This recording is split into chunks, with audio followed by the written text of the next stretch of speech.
Muy buenas tardes, son las 2 menos cuarto, una hora menos en Canarias. Comienza la rueda de prensa tras la celebración del Consejo de Ministros que ofrecen la ministra portavoz y ministra de Hacienda, María Jesús Montero, y la ministra de Trabajo, Yolanda Díaz. Ministra portavoz, buenas tardes. Buenas tardes, muchas gracias Miguel Ángel y buenas tardes a todos y a todas.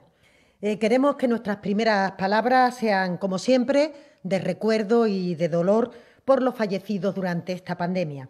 Y también queremos trasladar todo nuestro ánimo y confianza a las personas que aún se encuentran hospitalizadas o que están convalecientes. En el día de hoy me acompaña en esta rueda de prensa la ministra de Trabajo, Yolanda Díaz, que les informará sobre el acuerdo alcanzado en el marco del diálogo social en el día de hoy. Quiero transmitir, en nombre del Gobierno, nuestro agradecimiento a los sindicatos y a los empresarios por el compromiso manifestado en estos momentos tan difíciles, en estos momentos de dificultad para nuestro país. Han demostrado, como siempre, estar a la altura de las circunstancias, como así ha sido constante en otras ocasiones a lo largo de la historia de España. Hoy se ha confirmado una vez más que los agentes sociales son una pieza fundamental e indispensable para el avance social y económico de España. Así que, como decía, en el nombre del Gobierno, muchas gracias. Como digo, la ministra de Trabajo les informará sobre los aspectos generales de este acuerdo. Entrando ya en el orden del día de la mañana de hoy, hemos celebrado un Consejo de Ministros extraordinario con el objetivo de aprobar esa nueva prórroga del estado de alarma. Como saben, una prórroga que recibió el visto bueno del Congreso el pasado miércoles. Se trata, en esta ocasión, de extender el plazo del estado de alarma hasta las 0 horas del día 24 de mayo. 15 días en los que tenemos que seguir avanzando en la contención del virus y al mismo tiempo también en esta desescalada progresiva. Esto nos obliga como sociedad a extremar la prudencia, a poner en marcha todas las cautelas necesarias para que cada paso que damos pueda ser consolidado y no tengamos que retroceder. Estamos insistiendo mucho en ello porque en este momento es fundamental la responsabilidad individual de cada uno y de cada una de nosotros. Nada ni nadie nos puede sustituir en esta tarea. De lo que cada uno de nosotros hagamos, del cuidado que tengamos en mantener la distancia interpersonal, las medidas de protección que nos recomiendan los expertos, depende que la desescalada pueda realizarse, pueda desarrollarse en las mejores condiciones posibles. Este compromiso individual es lo que realmente nos va a ayudar a que ganemos como colectivo, a que frenemos al virus y recuperemos de forma progresiva espacios de actividad, es decir, que vayamos recuperando nuestra cotidianidad, nuestro día a día. Algo que ya se está haciendo por parte de pequeños empresarios, trabajadores y autónomos que están preparándose para iniciar esta siguiente fase de la desescalada. Desde el Gobierno saben que hemos adoptado medidas importantes para proteger a nuestros autónomos, a las pymes y a las empresas, de manera que puedan llegar a esta nueva normalidad en las mejores condiciones posibles. Por darles algún dato actualizado hasta este momento, podemos informar que hasta la fecha 442.000 autónomos y pymes se han acogido a la posibilidad de aplazar el pago de hasta 30.000 euros en impuestos durante 6 meses, un aplazamiento que conlleva que los 3 primeros no tienen ningún tipo de recargo, ningún tipo de interés. Es decir, que el 99,8% de los autónomos, el 94% de las pymes tienen la opción de aplazar el conjunto de esta deuda tributaria sin pagar intereses durante los 3 primeros meses. Hasta la fecha se han aplazado un total de 2.440 millones de euros. Además, también aprobamos que todos los impuestos que se pudieran presentar en el mes de abril por parte de autónomos y pequeñas empresas se retrasasen también para este mes de mayo. Una decisión que ha contribuido sin duda a mejorar, por otra parte, la liquidez de nuestro tejido productivo. De hecho, una encuesta reciente del Banco de España ha reflejado que las empresas consideran que la posibilidad de aplazar esta deuda tributaria ha supuesto una de las medidas más útiles en la situación que se encuentran de emergencia sanitaria. La facilidad, de otro lado, para aplicar ERTE de fuerza mayor, circunstancia que ha beneficiado a más de 3 millones de trabajadores.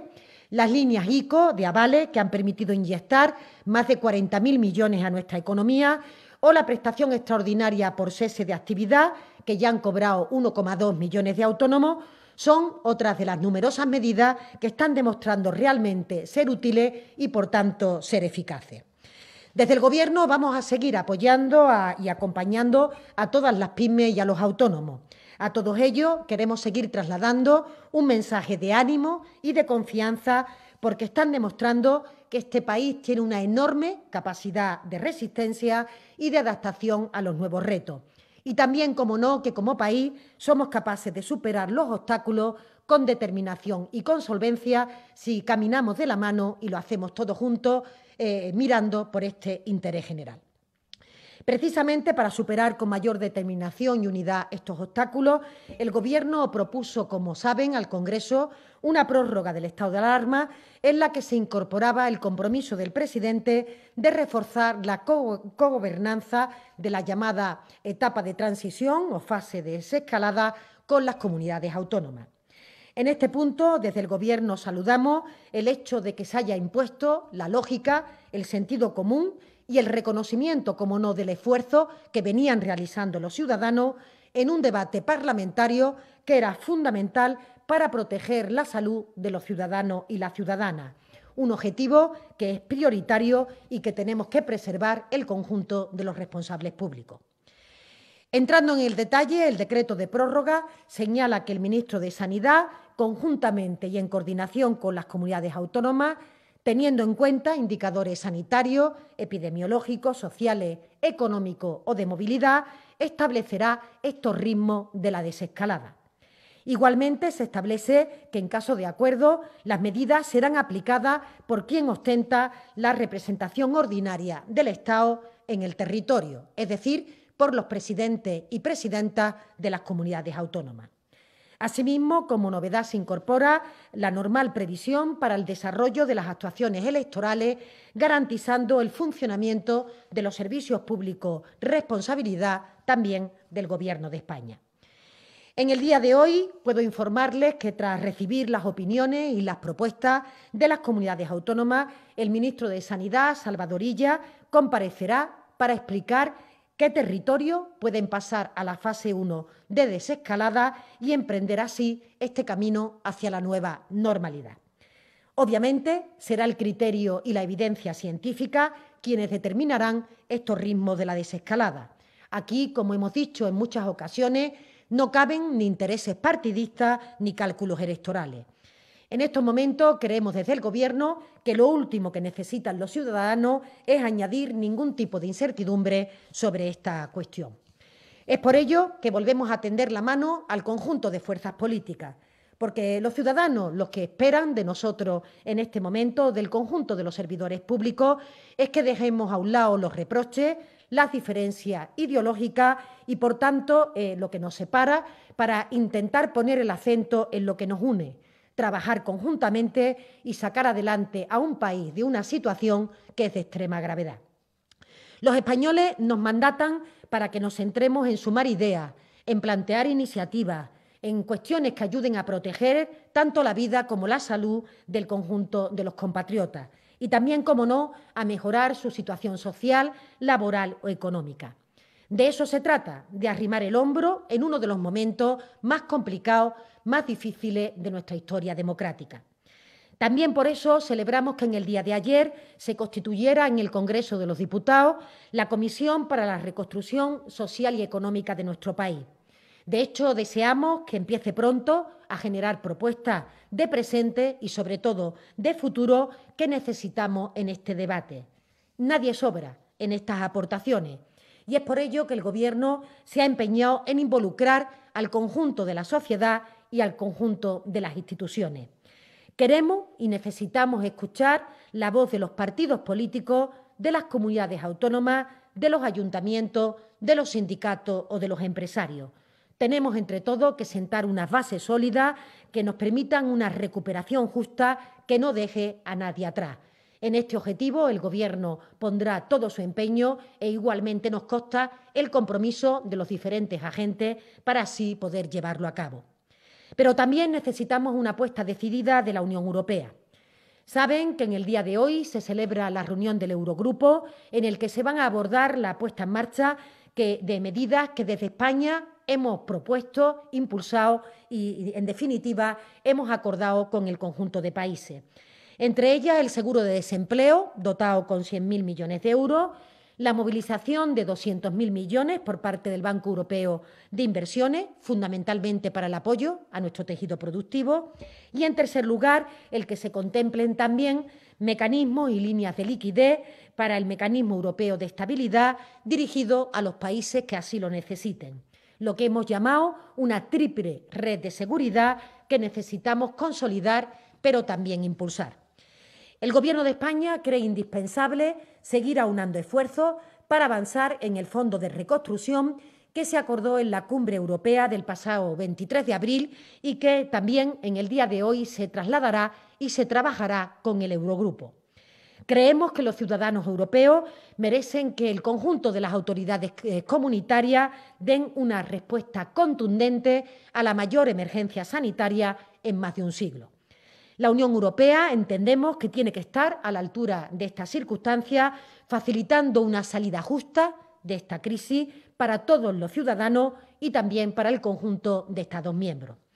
Estamos convencidos que desde la unidad, la cooperación y la solidaridad nos sobrepondremos a esta emergencia sanitaria y más temprano que tarde entraremos, ojalá que sí, en esta nueva normalidad.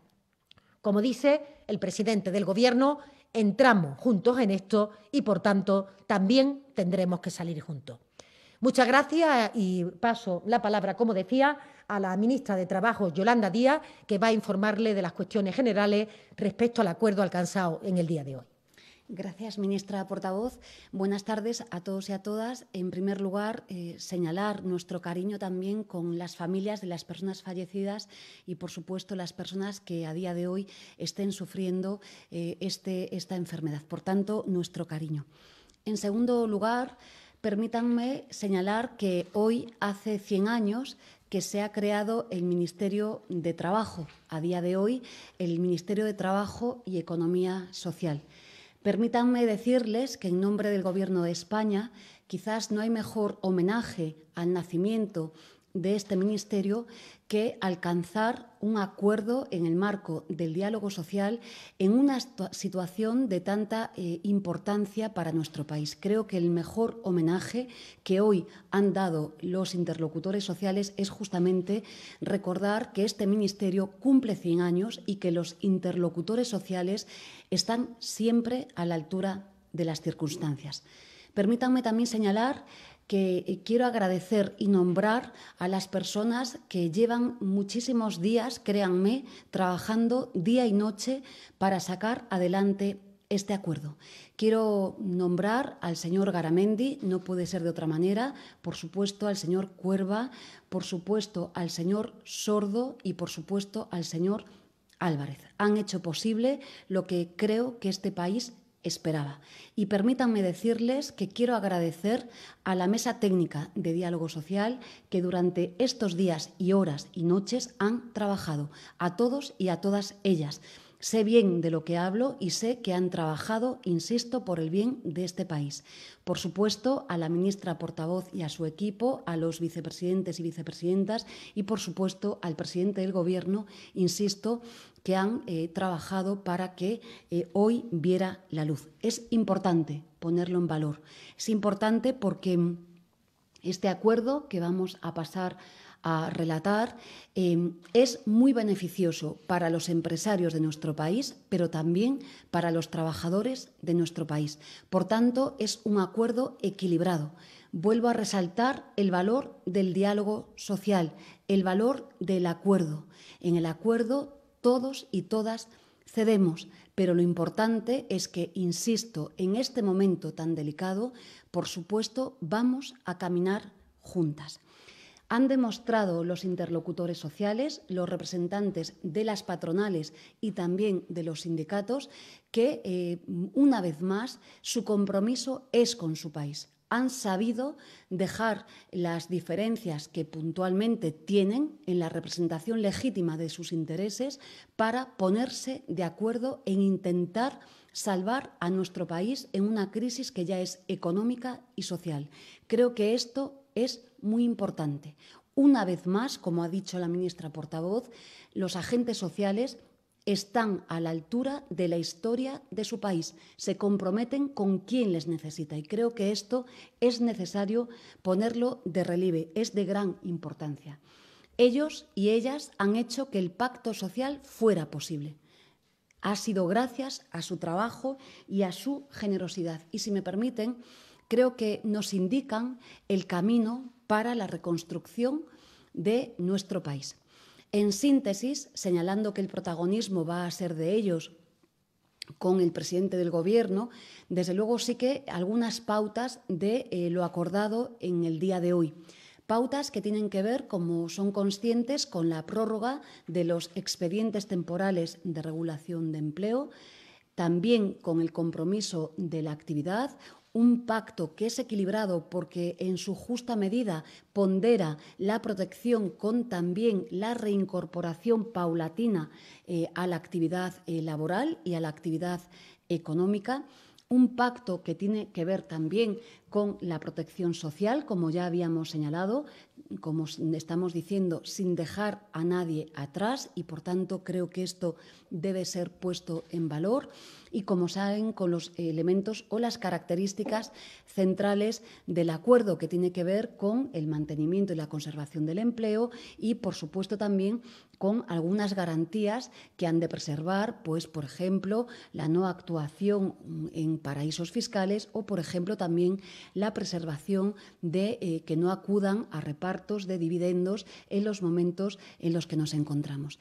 Insisto, creo que es un acuerdo pautado que además tiene en cuenta la delicadeza en la que se encuentran hoy algunos sectores. A tal fin se ha configurado, verán en el texto, una comisión tripartita que se reunirá los miércoles de la segunda semana de cada mes, desde ya mismo, para definir muy bien qué sectores van a necesitar de ayuda después del levantamiento del estado de alarma. Me consta que desde ya mismo se van a poner a trabajar para dar garantías y certezas en este sentido. Termino como he empezado, dándole las gracias a los interlocutores sociales.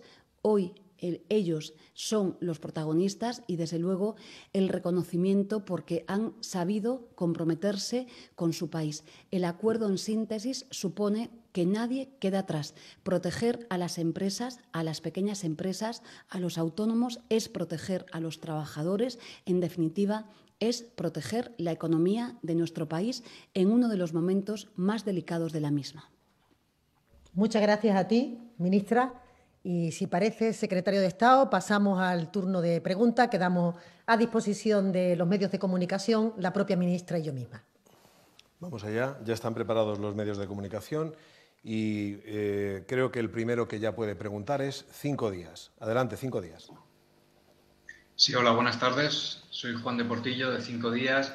Quería preguntarle en primer lugar a la ministra de Trabajo por el acuerdo alcanzado con los agentes sociales, en concreto para ver de qué forma se articulará la prórroga de ERTES más allá del 30 de junio, si se va a hacer por sectores, por empresas y cuál será el mecanismo de validación que permita prorrogarlos más allá. Y también quería saber si en esos ERTES que se prorroguen más allá seguirá vigente la obligación de no despedir durante los siguientes 6 meses o si se cambian las condiciones en las que operarían. Y a la ministra Montero quería preguntarle como ministra de Hacienda por el apoyo que ha dicho Ciudadanos que estaría dispuesto a dar a unos presupuestos generales del Estado. Quería saber si esto forma parte del acuerdo que ya se alcanzó a nivel parlamentario para la prórroga del nuevo estado de alarma que se aprueba hoy. Quería saber, en todo caso, cuáles son sus planes de presentación de esas nuevas cuentas y, por otro lado, coincidiendo con la reunión del Eurogrupo de esta tarde, en vista de que parece que no habrá grandes condicionantes ni una troika vigilante para quien lo pida, si cree que España está interesada finalmente en pedir asistencia al MEDE. Muchas gracias. Sí, ministra. Sí, empiezo en primer lugar por la parte del final, el mecanismo de validación para los sectores que, digamos, necesiten de ayuda una vez se propicie el levantamiento del estado de alarma, desde luego va a ser la comisión tripartita que se recoge expresamente en el acuerdo que ha fructificado hoy. En ella estará el Gobierno, por supuesto, pero estarán, insisto, los agentes sociales. Y lo va a validar, como siempre hacemos, el propio Consejo de Ministros. ¿Cómo va a ser este procedimiento? Pues con, digamos que un trabajo muy minucioso. Cada semana tendremos datos económicos de cómo evoluciona, por supuesto, la actividad en cada uno de los sectores y la situación económica de los mismos, y se va a ponderar en esa comisión tripartita en qué situación está cada uno de los sectores afectados en nuestro país. De tal manera, como digo, que llegado el momento y si es necesario, por supuesto, acompañemos a los sectores que tengan dificultades más allá del levantamiento del estado de alarma. En este sentido, también lo que hacemos ahora es prorrogar los denominados ERTEs hasta el estado de alarma y, vuelvo a repetir, los sectores que esa comisión paute que necesitan de ayuda continuarán con los mismos requisitos que estaban en el texto anterior y, por supuesto, en el texto refrendado a día de hoy. Por tanto, un trabajo casi quincenal de cada uno de los sectores y con composición tripartita que examinará, ya digo, la realidad de cada uno de los sectores pormenorizadamente. Sí, gracias Juan de también por las siguientes dos preguntas. Decir que evidentemente es vocación de cualquier gobierno concitar los mayores apoyos parlamentarios posibles en relación con iniciativas tan importantes como la aprobación de unos presupuestos generales del Estado y en un momento tan complicado y tan crítico para un país como tiene que ser esta transición hacia la nueva normalidad y, por supuesto, la recuperación económica para el año 2021 después de la caída del PIB que se va a sufrir este año. Yo creo que, por supuesto, el ánimo del Gobierno va a ser el establecer conversaciones con todos los grupos políticos de largo parlamentario y queremos agradecer las disposiciones al diálogo que algunas formaciones están transmitiendo porque sin duda eso permite poner en valor el compromiso que están demostrando también con la reconstrucción de España, en la que ojalá por diferentes mecanismos, también la Comisión para la Reconstrucción, seamos capaces de aparcar los intereses particulares y ser capaces de buscar el común denominador que nos permita sentar las bases sólidas. Estoy convencida, estoy segura de que hay muchos cimientos, muchos elementos en los que compartimos diferentes fuerzas políticas, cuestiones que son de sentido común y que tenemos que ser capaces de impulsarlas con cuantas más manos mejor. Entonces, en este sentido, cualquier alianza que nos permita abrir nuestros apoyos parlamentarios pues será bien recibida. Y decir también que en relación con la segunda pregunta, que hoy tendremos ocasión de profundizar en el Eurogrupo sobre los diferentes instrumentos que se han ido construyendo, que se han ido cimentando en Europa. Saben ustedes que hay algunos de ellos que tenemos la necesidad de que se vayan concretando y que además, sobre todo el Fondo para la Reconstrucción, que además se haga vía transferencia o haya una suerte de mutualización de deuda, es decir, de riesgo compartido con las autoridades europeas. Seguiremos trabajando en esa dirección, pero hoy por hoy el Gobierno de España está encontrando buena acogida en los mercados de deuda. Los datos de emisión de deuda de las últimas operaciones así lo ponen de manifiesto. Por tanto, nos parece bien que exista el instrumento del MEDE, pero en este momento el Gobierno de España está encontrando, como digo, buena acogida en esos mercados. Es el turno ahora para el Confidencial Digital. Adelante. Hola, soy Irene Dorca del Confidencial Digital. En primer lugar, a la ministra y portavoz María Jesús Montero, le quería preguntar por qué el Gobierno no da a conocer los nombres del comité de expertos que están decidiendo a qué fases pasan cada provincia. Fernando Simón ha argumentado que recibirían presiones por parte de algunas comunidades, pero esto no tendría por qué producirse en una sociedad como la nuestra, democrática. Entonces, no van a dar a conocer estos nombres y si podemos saber, si no, cuándo los darían a conocer. Y para la ministra de Trabajo, Yolanda Díaz, queríamos saber si tiene el Ministerio alguna estimación sobre cuántas personas que están ahora mismo en un ERTE acabarán en el paro y si hay alguna medida para evitar eso, si Trabajo está elaborando algún instrumento para frenar este posible traspaso de trabajadores del ERTE al paro. Muchas gracias. Sí, muchas gracias, Irene. Decir en primer lugar que efectivamente el Gobierno de España y hoy en el decreto de prórroga del estado de alarma así se establece, ha elegido un mecanismo de cogobernanza con las comunidades autónomas para establecer los criterios y, por tanto, evaluar los indicadores, ese panel de indicadores al que siempre hemos hecho referencia, para que de forma objetiva se pueda determinar cuándo un territorio se encuentra en condiciones para pasar la sucesiva fase. En este momento estamos en la fase 0 y hay que pasar a la fase 1, pero será el mismo procedimiento a lo largo de todo este periodo de transición hacia esa nueva normalidad. Y el procedimiento se establece a propuesta de las comunidades autónomas que remiten su solicitud al Gobierno de España, en donde evidentemente ponen de manifiesto por qué consideran que están en condiciones y bajo qué parámetros de establecer su paso a la siguiente fase. Son los técnicos del Ministerio de Sanidad, que está conformado pues los funcionarios habituales, los miembros del CAE, del Centro de Emergencia Sanitaria, que da cuenta el doctor Simón todos los días de las diferentes cuestiones que puedan ser de interés público. Son ellos los que formulan, evacúan los diferentes informes para permitir finalmente que el ministro de Sanidad dicte la orden que finalmente sale publicada en el BOE y, como decía hoy, esta tarde, tendrá ocasión de comentar con detalle cuáles son los territorios que van a pasar a esa fase 1. El comité de expertos, por tanto, lo que hace es asesorar al Gobierno en su totalidad, lo ha estado asesorando desde el primer momento, pero los responsables de evaluar el panel de indicadores, de establecer los criterios, de dialogar con las comunidades autónomas, que está habiendo reuniones bilaterales a diario para intentar determinar cuáles son los parámetros que mejor se adecúan a cada territorio, son los funcionarios habituales y son los miembros del CAE, del Centro de Emergencia, que están con todos los datos disponibles y que disponen de todos los criterios para poder mantener ese diálogo y el ministro finalmente firmar la orden. Quería aclarar el procedimiento porque es justamente este el que determina que luego el ministro firme la orden. Funcionarios y técnicos que pertenecen al Ministerio de Sanidad y que son los habituales que desarrollan su trabajo en el marco de este ministerio. A la cuestión que me plantea, explicarle un poco el sentido del acuerdo que se ha suscrito hoy, que tiene que ver justamente con esta razón. Quizás la característica central es que lo que hoy han acordado los interlocutores sociales es justamente el mantenimiento del empleo. Y este es el compromiso del Gobierno de España y el compromiso de los interlocutores sociales.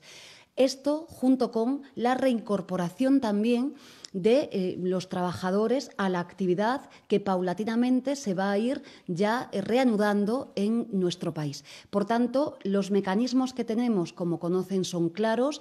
Aquí y en todos los lugares del mundo es un contrato el que se suscribe cuando se acepta un ERTE y, como saben, la cláusula que hoy se rubrica exige el mantenimiento del empleo durante un lapso temporal de 6 meses, ¿de acuerdo? Por tanto, obviamente, los empresarios y los trabajadores saben que este es el acuerdo. A su vez, también piensen que estamos prorrogando las condiciones de los ERTEs hasta el momento en el que se levante el estado de alarma.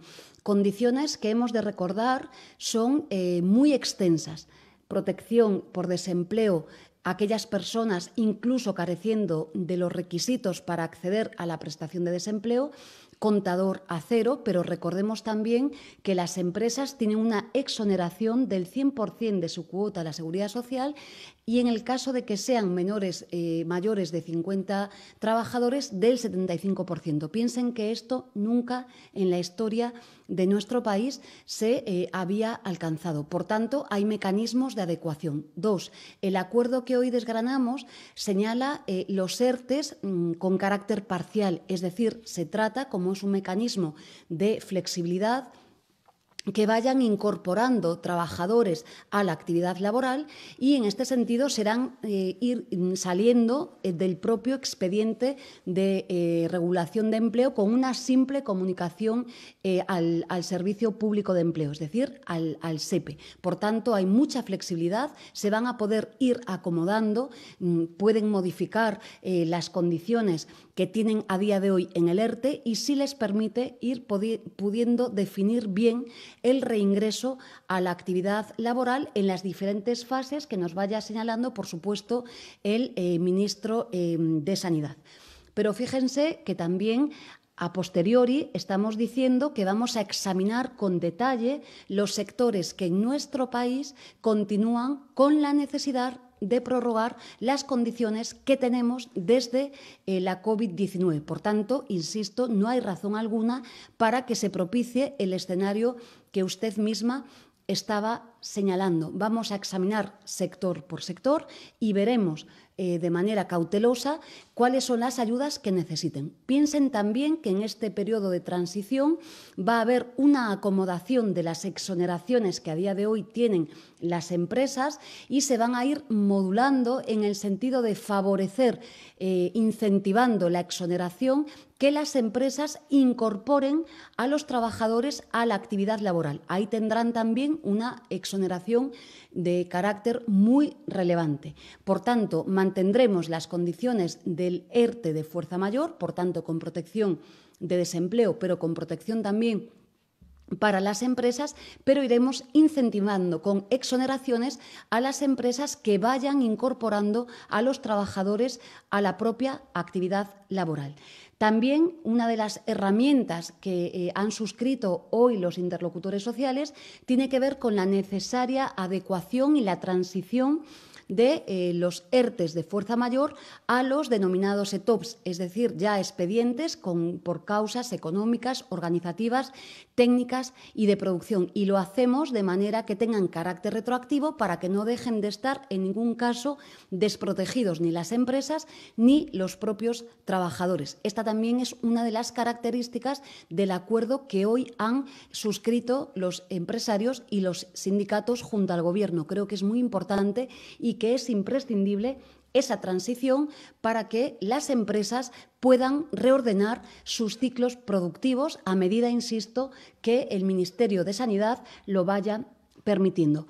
Esto junto con la cláusula de compromiso de la actividad y, como he dicho, también el mantenimiento de la regulación específica que hemos hecho para un sector de actividad muy importante en nuestro país, que son los fijos discontinuos, que tendrán una permanencia extensa en el tiempo, porque somos conscientes que hay sectores que obviamente están pasándolo muy mal. Por tanto, digamos que el acuerdo, insisto, siendo ponderado, desde luego da realidad a la protección de las empresas, a la protección de los trabajadores y permite ir paulatinamente, con tranquilidad, reorientar la actividad, es decir, iniciar la transición a la nueva normalidad y, desde luego, no dejando a nadie atrás, no dejamos desprotegidos a los trabajadores, pero tampoco dejamos desprotegidas a las empresas. Vamos acompañando desde el Estado, desde lo público, a ambas partes. Por tanto, ese escenario que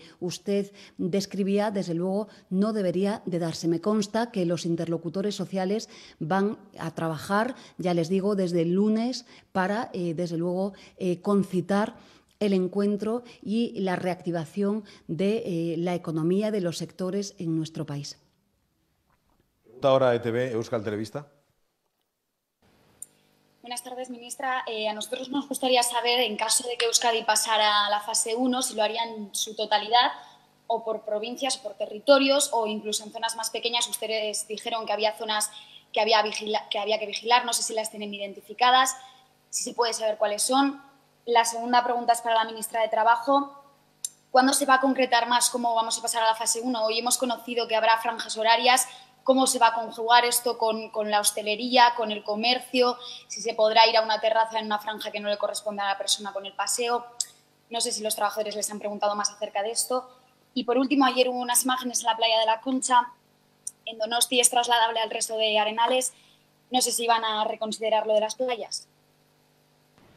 Sí, muchas gracias, Leire, y comprendo perfectamente el interés por conocer cuál ha sido esa valoración técnica que se ha efectuado de forma conjunta entre Gobierno y comunidades autónomas, pero nos vaya a permitir que sea esta tarde el ministro de Sanidad, Salvador Illa, que tiene una reunión previa en el Consejo Interterritorial sobre las 4 de la tarde, con lo cual habrá previamente la celebración de ese encuentro, como viene siendo habitual, entre el ministro y comunidades autónomas, que sea el ministro de Sanidad, como decía, quien aclare y quien determine cada una de estas cuestiones, tanto en lo relativo a qué territorios son los que pasan a la fase 1 y, por tanto, en relación con tu primera pregunta, como las cuestiones más técnicas relativas a aspectos sobre la movilidad o sobre la capacidad de afluencia de determinadas personas o en determinados entornos como las playas. Permítenos, entendiendo tu pregunta, que sea el ministro Illa esta tarde, después de la reunión con las comunidades autónomas, quien aclare cada una de estas cuestiones. Tendréis ocasión de poder preguntarle. Buenas tardes, ministras. En primer lugar, ministra Montero, ¿cómo va la estrategia fiscal del Gobierno? ¿Irá hacia la vía de los ingresos con nuevos impuestos o subidas? ¿Irá hacia la vía de los recortes en los gastos? ¿Irá hacia la vía de más endeudamiento del Gobierno? ¿O la cuarta vía que están ustedes aplicando, que es la búsqueda de recursos a través de la Unión Europea? Y sí, ministra Díaz, dos preguntas. La primera, ustedes centran todo en el mantenimiento del empleo, girándolo en las condiciones de los ERTES. ¿Van a ustedes también incentivar la contratación de las personas, del gran número de personas que están parados? Y la segunda pregunta tiene que ver con riesgos laborales. Trabajadores, tanto del ámbito público como del ámbito privado, incluso las empresas, están muy preocupadas en relación a si se van a hacer test, si los van a tener que pagar, si va a ser a través de la Seguridad Social, a través de empresas privadas, las distancias, las mamparas, si van a contar todos con los materiales de protección. Recientemente aquí en Cataluña ha habido una propuesta de los sindicatos, una protesta de los sindicatos en relación que no está claro cómo van a volver del teletrabajo los funcionarios, quién va a llevar todo el tema de riesgos laborales. Ni siquiera las empresas que llevan riesgos laborales saben cómo y por qué sectores, por dónde se tienen que guiar. ¿Esto se va a hacer una guía? ¿Cómo va a funcionar? Poco a poco lo iremos sabiendo. Muchísimas gracias. Muchas gracias, Purificación. Yo creo que la estrategia fiscal que va a seguir, por supuesto, el Gobierno de España, una estrategia bastante, digamos, homogénea con otros países de nuestro entorno. Estamos ante una crisis distinta, una crisis fruto de una pandemia sanitaria que, como saben, tiene una forma en nuestro país de V asimétrica y que este año va a expresarse con una caída muy fuerte, muy honda del Producto Interior Bruto, del crecimiento, de la riqueza de nuestro país y que el año que viene tiene un rebrote, tiene, por tanto, en este caso positivo, ¿verdad?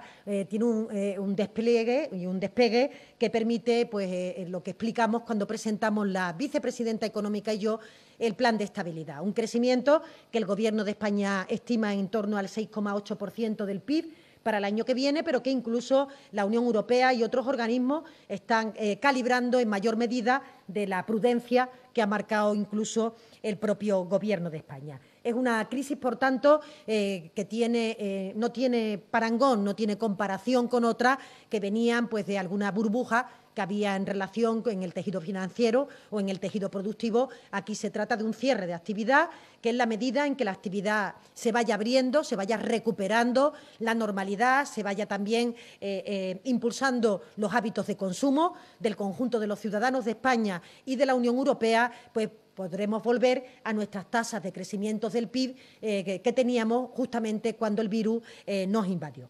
Decirle, por tanto, que haremos, como siempre se hace en política fiscal, un ejercicio, en nuestro caso como Gobierno progresista, de fiscalidad justa. Una fiscalidad que ya estaba en nuestro programa de gobierno. Estamos en este momento en el Congreso de los Diputados tramitando dos leyes, la ley de los impuestos digitales y la de transacciones financieras, a punto de entrar la ley de lucha contra el fraude fiscal. Son herramientas imprescindibles para incrementar nuestro volumen de ingresos respecto a nuestro Producto Interior Bruto. Recuerdan que siempre ha habido ahí un diferencial entre la posición de España con el conjunto de la Unión Europea, en torno a 7 puntos. Por otra parte, como siempre, hacemos una racionalidad en el consumo de los recursos públicos, tratándose, por supuesto, de dinero que llega del conjunto de los ciudadanos. La obligación de un gobierno progresista es utilizarlo de la forma más adecuada posible, intentando que nadie se quede atrás y recurriendo a todos los mecanismos de financiación que se ponen a nuestra disposición. En este caso, por supuesto, impulsando también en el marco de la Unión Europea que haya un paso más decidido por parte de la Unión para financiar, para ayudar, para contribuir a aquellos países que hemos vivido con mayor impacto los efectos de esta pandemia, porque efectivamente está muy bien la política de liquidez, la política de préstamo que se dirige por parte del Banco Central Europeo o por los mecanismos que hemos planteado anteriormente en algunas de las preguntas, pero la opción de este Gobierno también es apostar por un fondo para la reconstrucción y por un marco financiero plurianual que permita realmente recibir transferencias del Gobierno de España al modo de lo que ha hecho el Gobierno de España con las comunidades autónomas, que ha puesto a su disposición un fondo que permita, de alguna manera, absorber los gastos que se han ocasionado con motivo de la pandemia. Será un conjunto de todas esas políticas las que nos permitirán todos juntos, partidos políticos, sindicatos, empresarios, ayuntamientos y comunidades autónomas, impulsar con mayor eficacia la reconstrucción social y económica que necesitamos para nuestro país. Bien, a las cuestiones que suscita, sabe perfectamente cuáles son las obligaciones que tiene cada una de las partes respecto de la Ley de Prevención de Riesgos Laborales. Me consta que los interlocutores sociales así lo saben y, por tanto, sin lugar a dudas, en el marco siempre pautado de las instrucciones que propicie el Ministerio de Sanidad, se están cumpliendo con estas obligaciones. Quiero, por cierto, agradecer también el ingente trabajo que están desplegando la propia Inspección de Trabajo, pero también los interlocutores sociales en este sentido. Saben que las instrucciones son claras respecto de la prevención de riesgos laborales. En segundo lugar, señalarle que la estrategia desplegada por el Gobierno de España desde luego ha sido muy diferencial a las experiencias próximas que hemos tenido. Digo muy diferencial porque la estrategia ha sido optar por herramientas que permiten el mantenimiento del empleo y, además, hacerlo de forma extensa, con protección extensa a las empresas y con protección extensa a los trabajadores.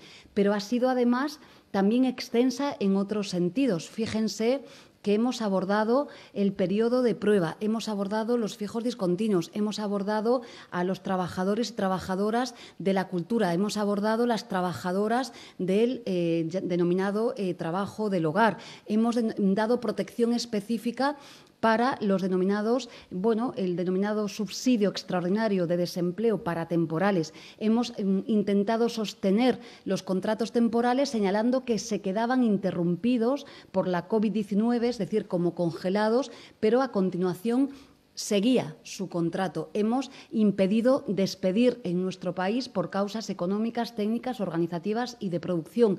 Hemos dicho también que vamos a continuar con el acuerdo de hoy prorrogando los denominados ERTES. Hemos desplegado una estrategia, creo que muy intensiva, acuñada principalmente con fórmulas de teletrabajo que también el Gobierno de España ha prorrogado, como conocen ya, exactamente hace 15 días, y también con una formulación, permítanme, creo que es muy importante resaltarla, por primera vez también en la historia, pues una formulación de la adaptación del tiempo de trabajo, de la jornada, absolutamente flexible, con un carácter preferente para los trabajadores que pueden cambiar de turno, cambiar el horario, modularlo, pueden reducir su jornada, incluso pueden reducirla hasta el 100%. Es decir, el despliegue ha sido muy versátil, muy intenso y en aras, creo que, del mantenimiento del empleo. Desde luego, el estímulo que el acuerdo entre patronales y sindicatos hace hoy es incrementar todavía más no solo la reanudación a la actividad económica y laboral, sino además, insisto, la protección para aquellos sectores y trabajadores que lo necesiten. Por tanto, desde luego, con mucha cautela, insisto, vamos a ir semanalmente observando cómo va cada sector, pero desde luego no hay razón alguna para que nadie quede atrás a día de hoy en nuestro país. Hispanidad.com es quien pregunta ahora. Hola, buenas tardes, ministra. Soy Eulogio López, de Hispanidad. Para la ministra Montero, el Gobierno acaba de aprobar la cuarta prórroga, ha obtenido la aprobación del Congreso de los Diputados y hay una idea que se ha repetido continuamente para conseguir esta aprobación. La ha repetido el propio presidente del Gobierno, ayer la vicepresidenta, sobre todo el ministro Salvador Illa y usted misma. Y esa idea es que el confinamiento ha sido un éxito y, por lo tanto, la prórroga es inevitable. No hay otro camino. Ministra, somos el país del mundo, España es el país del mundo con más contagiados por coronavirus, por habitante, claro está, con más fallecidos por coronavirus, por habitante, y con más sanitarios infectados. ¿De verdad puede considerarse esto un éxito? La segunda pregunta que le quería hacer era lo referente a la actualidad de hoy. Esta mañana, pues lo más actual, a la redundancia, han sido las duras declaraciones del vicepresidente segundo, Pablo Iglesias, donde acusa a la Comunidad de Madrid, al Gobierno de la Comunidad de Madrid, que preside Isabel Díaz Ayuso, de jugar con vidas para hacer política. Después de esta acusación, que creo que es importante, relevante, ¿apoyaría el PSOE y Podemos, los dos partidos que sustentan al Gobierno, una moción de censura para llevar a Ignacio Aguado o a cualquier otro miembro de Ciudadanos a la presidencia de la Comunidad de Madrid? Y para la ministra Yolanda Díaz, ya le han preguntado varios de mis compañeros sobre el acuerdo de hoy, yo quisiera volver, si me lo permite, al ingreso mínimo vital. El Gobierno se plantea, a cambio del cobro del ingreso mínimo vital, algún tipo de contraprestación para el beneficiario en forma de servicio a la comunidad. Gracias. Sí, muchas gracias. Gracias, Eulogio. Yo creo que hay un consenso absolutamente unánime a nivel internacional, a nivel mundial, respecto a que las medidas de confinamiento han sido el instrumento más eficaz de lucha contra la pandemia. Es decir, la restricción de movilidad de los ciudadanos y, por tanto, el intentar que no hubiera transmisión efectiva, contactos efectivos entre las personas, ha sido, insisto, a nivel mundial, un consenso experto internacional, el que es el instrumento más eficaz de lucha contra la pandemia. Y de la misma manera, a la inversa, el hecho de que el desconfinamiento o la salida ordenada de la población se haga con criterio de racionalidad, con criterio de orden. También hay un consenso internacional que nadie discute, ningún país, ningún partido político del mundo discute, que han sido las medidas más eficaces de lucha contra la pandemia. Por eso creo que en esa digamos que talento experto, científico, donde se aplica la restricción de la movilidad como ese elemento más importante hasta que tengamos vacunas o hasta que tengamos un tratamiento médico que pueda resultar más eficaz. Permanentemente tenemos que estar alerta a cómo se están produciendo los números de contagios y a que cada medida que damos adelante nos permita monitorizarse por si acaso en un momento determinado tenemos que dar marcha atrás sobre las mismas. Y verá, Eulogio, España fue de los primeros países que puso en marcha las medidas de confinamiento en un momento más temprano respecto a los primeros casos de contagio. Yo creo que eso es una realidad. Si se cogen cuáles han sido las actuaciones de los distintos países, se puede comprobar en una simple mirada que efectivamente nosotros fuimos de los primeros en que cuando empezó a subir el número de contagios se pusieron en marcha, se dictaron el decreto del estado de alarma y, por tanto, se le ordenó a la población que disminuyera esa movilidad a pesar del sacrificio, del cambio de la vida ordinaria de tantas personas que eso conllevaba. Esto no es una decisión sencilla, es una decisión extremadamente compleja y que, como digo, España fue de los primeros en aplicarla y luego otros países que han ido detrás en la pandemia, pues evidentemente han también aprendido de aquellos que van en avanzadilla, en este caso desgraciadamente, respecto a la evolución de la propia enfermedad. Y el dato está ahí. Empezamos con un 35% de incremento de contagios y hoy estamos por debajo del 0,5%. Y no ha habido vacuna. y no ha habido tratamiento. Lo que ha habido es justamente el que todo el mundo ha respetado con absoluta disciplina el hecho de quedarse en casa y ahora también atender las indicaciones respecto a los pasillos por edades de ocupación de nuestras calles públicas o respecto a cuáles son las actividades que se pueden desarrollar cuando uno sale del confinamiento para su tarea ordinaria. Por eso creo que no hay discusión respecto a que el confinamiento es la única medida actual que tenemos, la medida más eficaz y una medida que solo, como dijo el presidente del Gobierno el jueves, se puede en nuestro ordenamiento jurídico poner en práctica a partir del estado de alarma, que por otra parte es la medida más garantista constitucional que establece nuestro ordenamiento. Es decir, que está prevista justamente para situaciones de este tipo y establece el que sea el propio Congreso de los Diputados y no un Gobierno en desarrollo de ley ordinaria el que haga algo tan fuerte, algo tan importante como la restricción de la movilidad común de nuestros ciudadanos. Y luego, en relación con la siguiente pregunta, a ver, Eulogio, yo creo que los hechos hablan por sí solos respecto a lo que hemos conocido de la Comunidad de Madrid. Y, por tanto, no está en el ánimo del Gobierno polemizar con ninguna institución ni tampoco con ninguna comunidad autónoma. Lo que sí es queremos trasladar un mensaje de tranquilidad al conjunto de los madrileños y al conjunto de los españoles, porque efectivamente ese escenario de cogobernanza que ha diseñado el Gobierno de España, yo creo que es una garantía añadida, una garantía adicional para conocer y para tener la certidumbre de que las instituciones vamos a velar por los intereses de todos los ciudadanos y también por la salud. Una cogobernanza que se va a establecer en base a criterios objetivos, a criterios técnicos, a criterios rigurosos y, por tanto, alejado de ningún tipo de presión ni de intereses partidistas. Solamente decir que, evidentemente, le corresponde a los representantes de los grupos políticos en la Asamblea de Madrid, en este caso al señor Gabilondo y al resto de representantes de las formaciones políticas que conforman este Gobierno, decidir o establecer cuál es y en qué medida los hechos necesitan o requieren de actuaciones contundentes. Pero no será el Gobierno el que hable por parte de los portavoces, que cada uno tiene su función y este Gobierno tiene su tarea. A la cuestión que planteabas, Eulogio, bueno, buenas tardes. Desde luego no me compete a mí aclarar esta cuestión, pero estoy segura que tanto el señor Escrivá como el propio vicepresidente segundo estarán encantados de responderle. El Imparcial, por favor, adelante.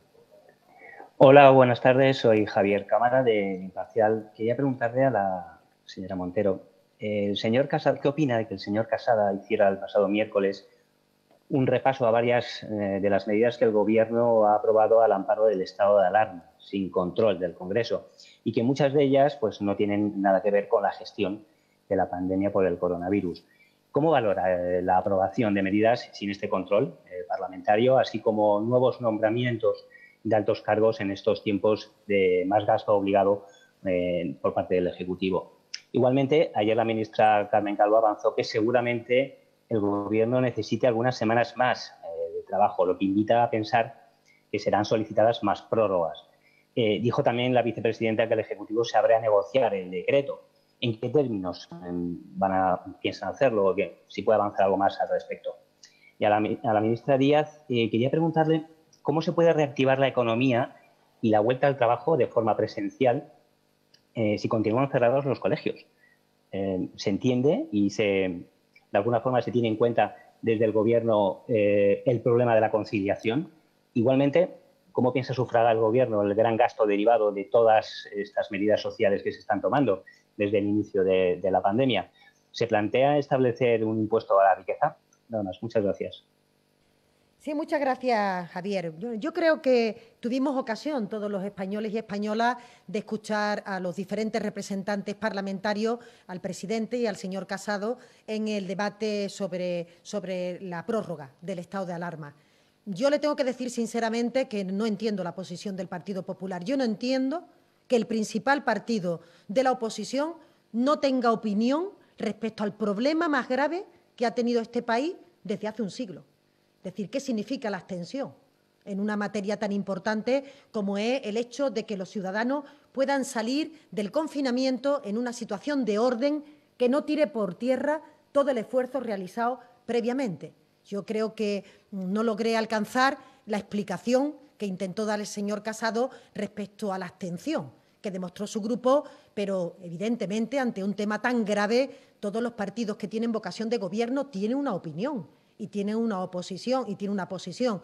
Por tanto, el apoyo al decreto del estado de alarma no era un apoyo al Gobierno, era un apoyo al esfuerzo que se había realizado por parte de todo un país que no ha tenido otro instrumento para luchar contra la extensión de la enfermedad como ha sido el confinamiento. Y, por tanto, si no había confinamiento, al día siguiente se volvería a una normalidad que, sin duda, y eso es un criterio unánime de la comunidad internacional, hubiera producido un rebrote de la enfermedad y, por tanto, estos 2 meses prácticamente que llevamos confinados no hubiera servido absolutamente para nada. Yo insisto que creo que todos tuvimos ocasión de escuchar y creo que este Gobierno ha sido absolutamente escrupuloso con respecto al papel, al control que las cámaras, Congreso y Senado han jugado y están jugando durante todos estos días. Y si no, pueden ustedes ver qué está ocurriendo en comunidades autónomas. Las comunidades autónomas, algunas de ellas están recuperando el control parlamentario hace unos días. Y fíjense que el Gobierno de España, todas las semanas el ministro de Sanidad acude a la Comisión de Sanidad con todos los partidos políticos para dar cuenta de las actuaciones en materia sanitaria y el presidente del Gobierno acude cada 15 días y somete a la decisión de todos los grupos parlamentarios la prórroga o no del estado de alarma. Creo que mayor control democrático, parlamentario, mayor transparencia, muy difícil. Incluso tenemos sesiones de control ordinario del Gobierno, en donde todos los ministros nos sometemos a las preguntas que cada señoría quiera formular o quiera hacer, tanto en el Congreso como en el Senado. Es decir, somos de los países, por no decir el país, que tiene normalizada la vida parlamentaria de una forma mucho más clara, mucho más transparente y, por tanto, se nos podrá criticar por muchas cosas, pero no, desde luego, por la rendición de cuentas que este Gobierno está dando en los diferentes entornos. Decirle también que el nombramiento habitual de los miembros de las instituciones públicas forma parte también de la eficacia exigible en el desarrollo de nuestras funciones. Usted entenderá que si en este momento no ha ocurrido, pero si en este momento hubiera algún tipo de situación en el Ministerio de Sanidad, en el Ministerio de Trabajo, en el Ministerio de Industria, en el propio Ministerio de Hacienda, que hiciera que alguna de las áreas críticas para luchar contra esta pandemia se quedaran sin su titular, sería imprescindible sustituirlo. Y dentro de esa normalidad también hay que plantear el normal desempeño y la normal designación de los altos cargos que componen este Gobierno. Yo creo que siempre que se habla del volumen de altos cargos o se habla del número de personas que participan de la vida política, hay que tener mucho cuidado, porque desde los sectores populistas, desde los sectores de ultraderecha, para poner en cuestión la utilidad de la política, se recurre permanentemente a una cuestión que es incierta, que es el gasto en relación con el funcionamiento de los ministerios, de las consejerías,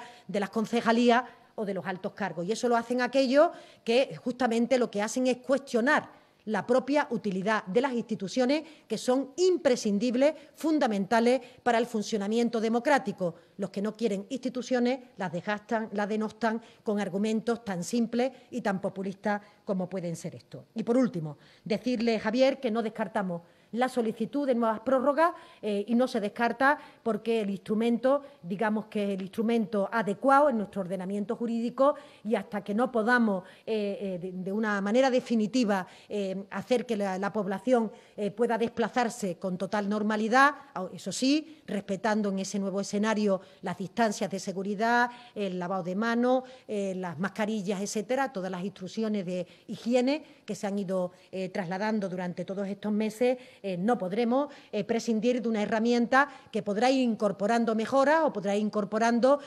artículos distintos, como ha hecho este nuevo decreto de prórroga, en función de la etapa en la que nos encontremos en esta situación de cogobernanza o en una situación en la que podamos también expresar en el decreto elementos de la desescalada. Pero mientras que la población tenga que moverse con orden y no podamos volver hacia esa nueva normalidad, necesitaremos de este instrumento jurídico, aunque con todas las incorporaciones que se requieran.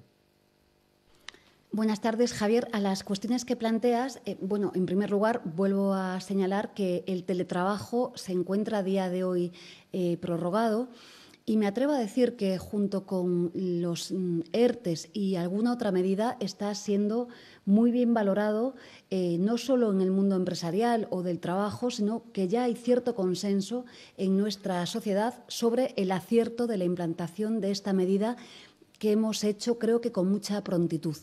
Quiero señalar esto porque es cierto la reflexión que formulas y recordemos que el Gobierno de España, justamente cuando en la Comunidad de Madrid se cierran los colegios, arbitramos, legislamos para incorporar esas dos medidas que iban en el artículo 5 y en el artículo 6 del Real Decreto 8/2020. La primera, el teletrabajo, y la segunda, justamente, el plan Me Cuida.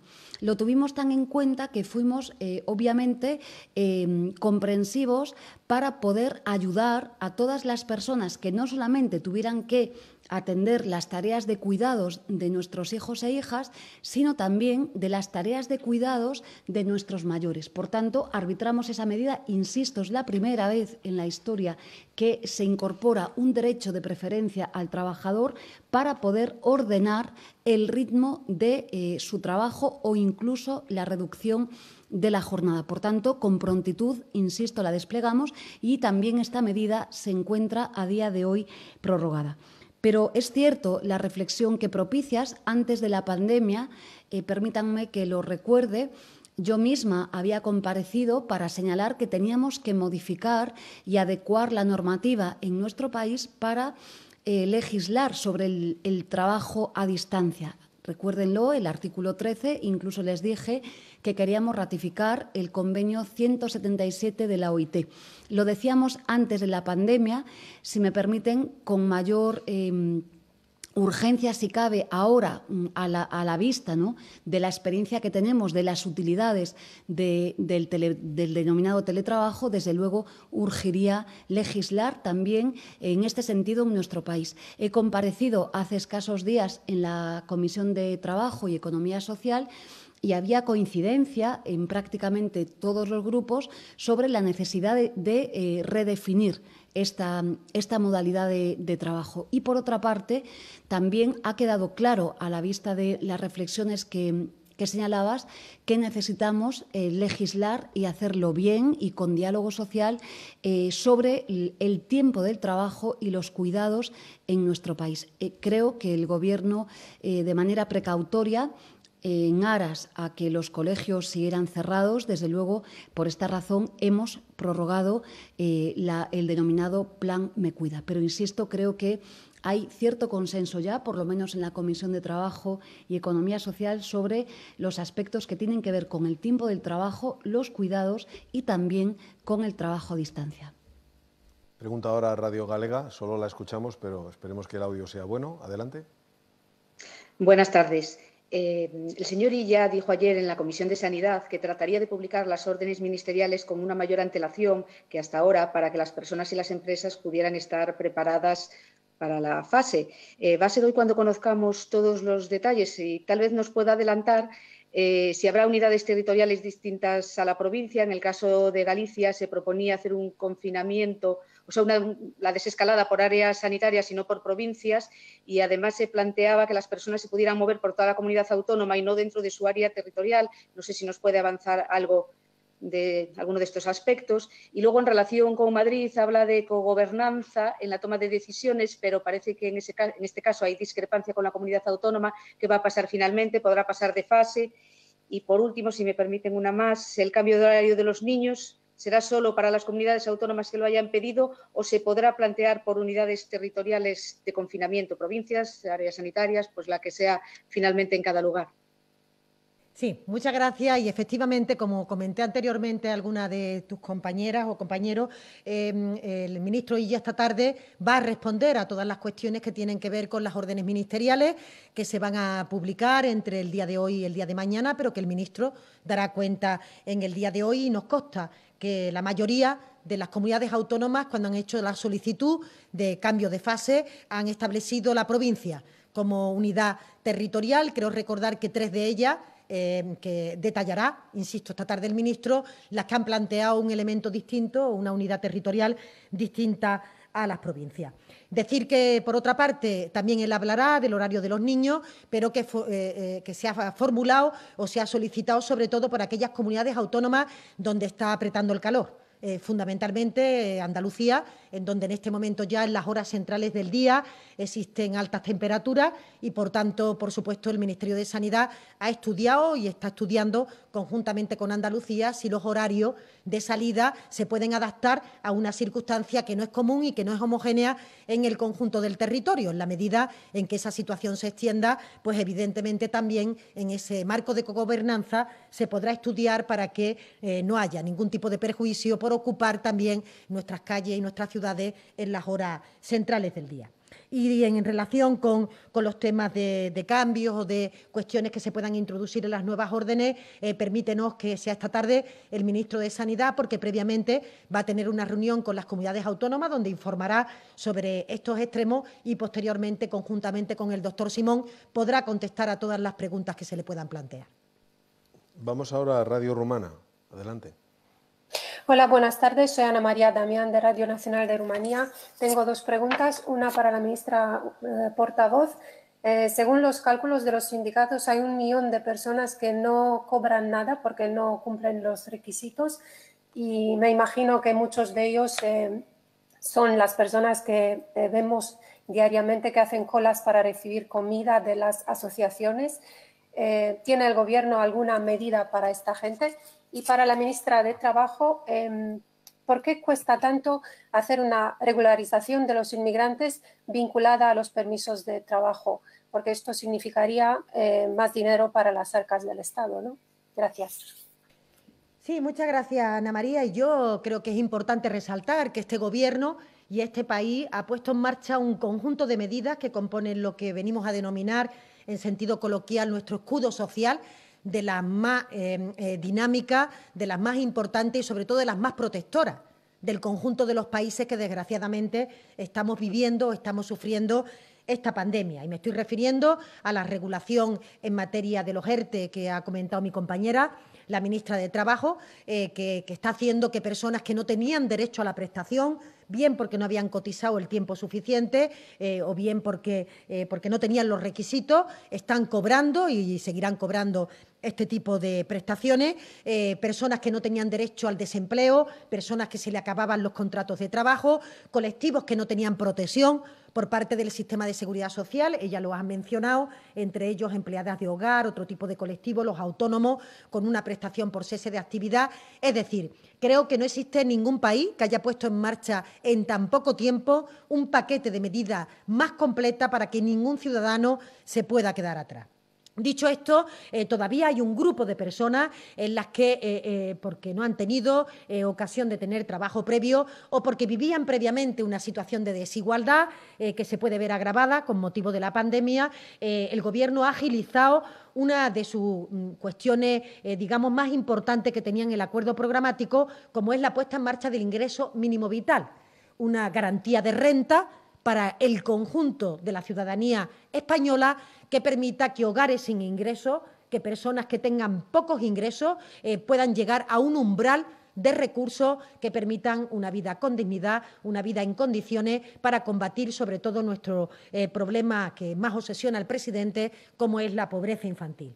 Un ingreso mínimo vital que va a abarcar en torno a 1 millón de personas, que son las que se estima que podrían durante este periodo y durante toda la legislatura quedar desprotegidas de algunos de los sistemas y que se va a presentar en los próximos días, en el mes de mayo, y se podrá implementar en el propio mes de junio. Ese sistema no va a ser transitorio con motivo de la pandemia, sino que va a venir a sumarse de forma permanente a todos nuestros sistemas de garantía de renta, insisto, en un Gobierno progresista que está intentando que esta pandemia no perjudique nuestros indicadores de desigualdad y, sobre todo, que ninguna persona, por términos de falta de oportunidad en el empleo, se pueda quedar atrás, sino que seamos capaces, en el conjunto de la sociedad, de poder proteger, sobre todo, a los más vulnerables. En relación a la cuestión que nos formula, como sabe, las competencias las tiene el señor Escrivá en la materia de inclusión. Con todo, señalarle que en las actividades agrícolas el propio señor Escrivá ha desplegado actuaciones muy interesantes para nuestro país y también para el desarrollo de la propia agricultura, que se ha demostrado como un sector esencial y básico en España y creo que también en los restantes países. El Nacional.cat, adelante. Buenas tardes, ministras. Nicolás Tomás de Nacional.cat. Para la ministra portavoz, en primer lugar, tras la ruptura con Esquerra evidenciada el otro día en el Congreso, ¿se plantean renunciar a ese mando único o modificarlo para devolver ciertas competencias para que Esquerra vuelva a ser un socio del Gobierno? ¿Y confían en Esquerra para los presupuestos del Estado? En segundo lugar, una aclaración. ¿Se plantean prorrogar el estado de alarma hasta el fin de la desescalada? Y para la ministra de Trabajo, ¿se plantean que tengan que alargarse los ERTE más allá del 30 de junio? Muchas gracias.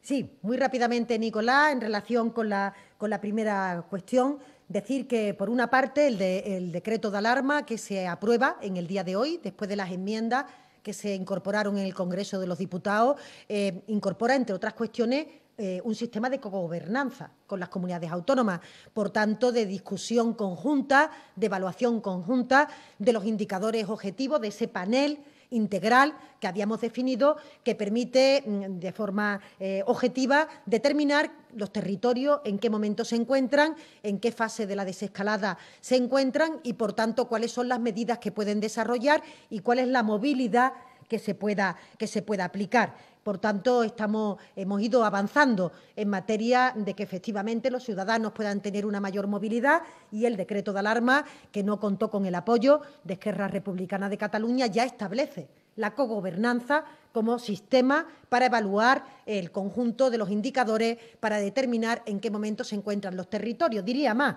se establece que en ese acuerdo son los representantes ordinarios del Estado en los territorios, es decir, los presidentes de las comunidades autónomas, los que ostentan la responsabilidad de aplicar las medidas en cada uno de los ámbitos territoriales. Por tanto, ya está incorporado en el decreto de alarma esa cogobernanza o esa aspiración de la que me comentaba.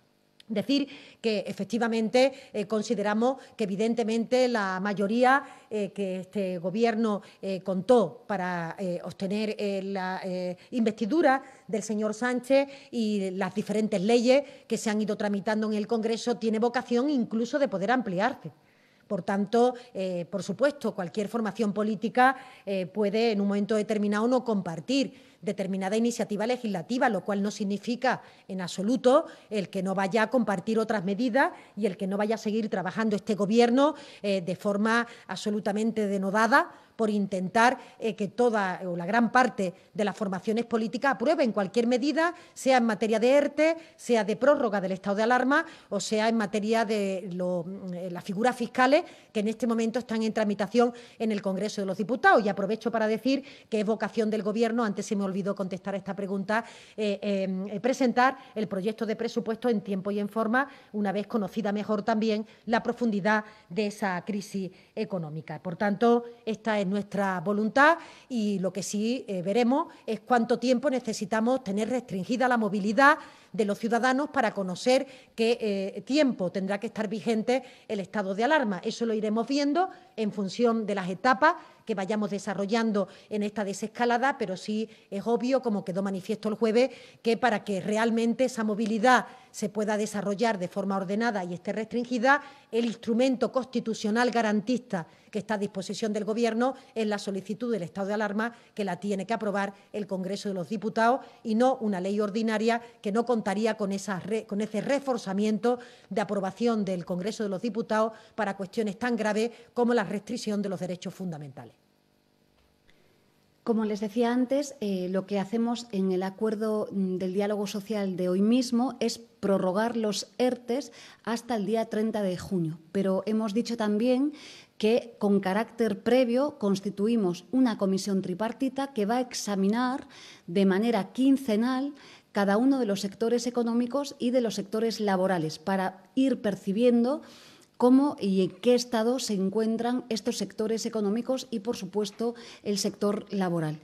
¿Qué quiere decir ello? Que, por supuesto, si después del 30 de junio hay sectores que están afectados, vuelvo a repetir que se van a prorrogar los ERTEs, así como se les va a dar protección a los propios trabajadores, pero de una manera, digamos, ya más pautada, más examinada, más trabajada y en atención a los sectores que tengan dificultades a partir del 30 de junio. Pero, sin lugar a dudas, el Gobierno y los interlocutores sociales hoy justamente han acordado esto, es decir, sectores concretos trabajados y, por supuesto, si necesitan el acompañamiento y la protección después del 30 de junio, lo van a tener. Finalizamos con las preguntas de Dirigentes Digital. Hola, buenas tardes. Soy Mario Talavera, de Dirigentes Digital. A la ministra de Trabajo quería preguntarle si una precisión, si se mantiene la prohibición de despedir de las empresas que tengan ERTEs hasta 6 meses después del estado de alarma. Digamos que yo he entendido que cuando un trabajador se reincorpore, la empresa está obligada a mantener su puesto de trabajo durante 6 meses. Si es así, pues confírmemelo, y si no, pues explíqueme cómo es. Y luego, por otro lado, ¿por qué ha cambiado de opinión el Gobierno con respecto a lo que había anunciado en un primer momento? Y a la ministra de Hacienda y portavoz quería preguntarle acerca del plan de estabilidad en el que se prevé una caída del PIB del 18% en el primer semestre, y esto implica que para que se cumpla la previsión de caída del 9,2% para el conjunto del año tendría que haber un crecimiento bastante importante en el segundo semestre. Quería que detallara un poco si esperan que durante la segunda mitad del año vaya a haber realmente una recuperación tan grande. Muchas gracias. Sí, rápidamente. El Gobierno no ha cambiado de posición y el acuerdo que han suscrito hoy los interlocutores sociales tampoco. En la cláusula del mantenimiento del empleo se exige durante 6 meses. Por tanto, continúa tal y como estaba hasta el día de hoy. Sí, y también muy brevemente, es obvio que la parte más importante de caída del crecimiento se va a producir en el primer semestre del año. Esa es nuestra previsión, que está muy en línea con la de los organismos internacionales que marcan horquillas, porque evidentemente no conocemos cómo va a continuar la pandemia, pero sí decirlo, y con ello termino, que esa es nuestra previsión, porque ojalá no tengamos ningún tipo de rebrote, porque el conjunto de la ciudadanía y el conjunto de todas las administraciones seamos capaces de desarrollar y de implementar de manera disciplinada el conjunto de medidas. Y si te parece, Miguel Ángel, con ello nos despedimos, transmitiendo, como siempre, nuestro ánimo al conjunto de los ciudadanos y diciendo justamente esto y recordando esto, para que realmente no haya un rebrote de la pandemia, un nuevo contagio del virus. Es fundamental que durante el fin de semana, durante todos los días, seamos capaces de respetar todas las normas que ha dictado el Ministerio de Sanidad y, sobre todo, aquellas que tienen que ver con el mantenimiento de la distancia, el lavado de manos y, por tanto, también el que seamos capaces entre todos, con este civismo, de contribuir a que ojalá que en el segundo semestre del año podamos asistir a una nueva normalidad hasta que encontremos la vacuna definitiva para curar este problema de salud. Muchas gracias.